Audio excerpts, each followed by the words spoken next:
everybody, Kevin here for WranglerForum.com. Today we're going to be installing a product from Rugged Ridge that allows you to use the same location for your CB antenna and your radio. They got this handy little mount kit over here, so let me go ahead and show you what's inside.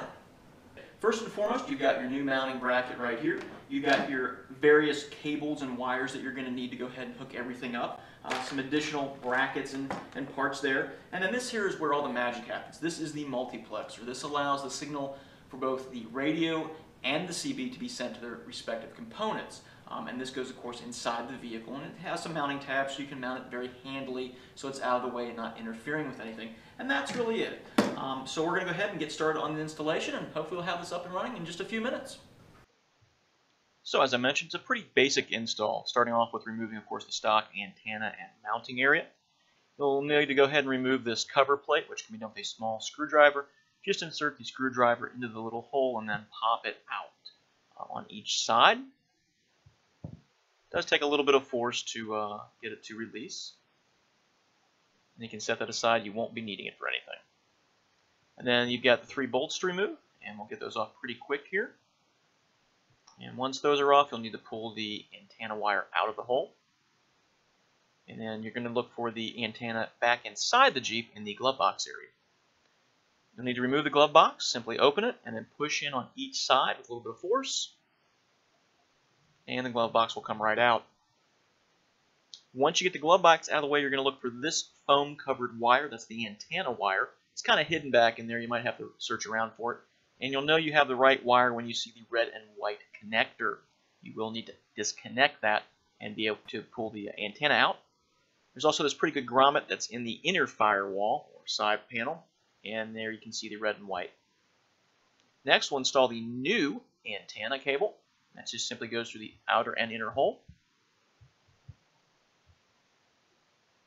And then you can go ahead and install the new mount along with the foam pad as well. The new antenna just screws onto the mount.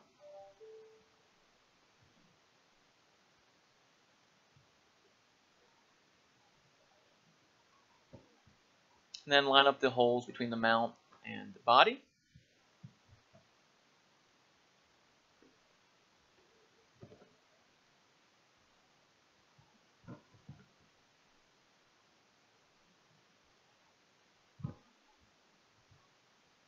Once you've got that set, just go ahead and screw the bolts back in.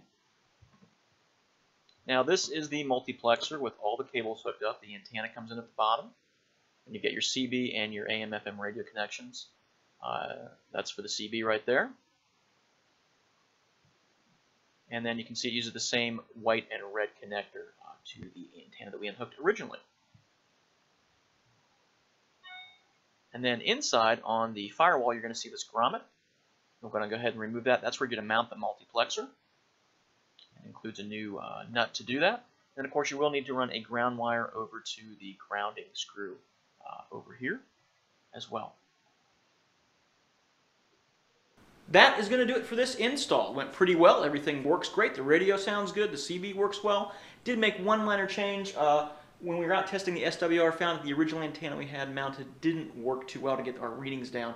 So we mounted this one much lower on that, so you might have to play around with different antennas to see what works best with your Jeep. But definitely check out this kit from Rugged Ridge. Certainly like only having to have one antenna on the Jeep, and the fact that it's dual purpose is even better. So hopefully that shows you what's involved. Talk to you guys next time.